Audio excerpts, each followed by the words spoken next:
A Mason County extreme couponer has found her own way to help victims of Hurricane Harvey. And in just over a week, her donations will make their way to Orange, Texas, a town of about 19,000 people that was hit hard by wind and floodwaters.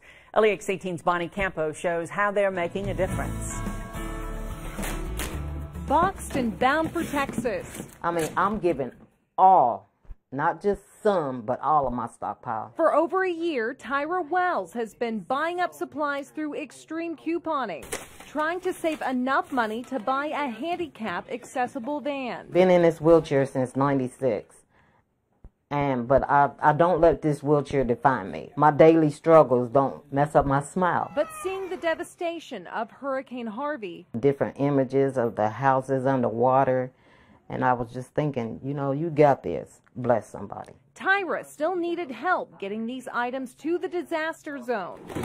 That is until Texas native Father Jim Sitchko offered to hand deliver them to his hometown of Orange, Texas next week. 75% have their homes completely destroyed, underwater or water in them.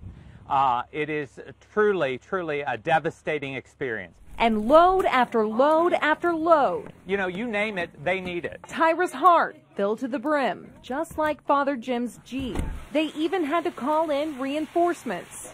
If I had to total that up, oh my God, it'd be in the thousands. And hopefully people who are seeing this, they will be moved to goodness. Tyra says normally she's tallying saved dollars and cents, but today she's counting her blessings instead. Covering the news in Mason County, Bonnie Campo, LEX 18 News. And again, 100% of those donations will be sent to Texas. And Father Jim says he's still accepting contributions. You can find more information on our website, lex18.com.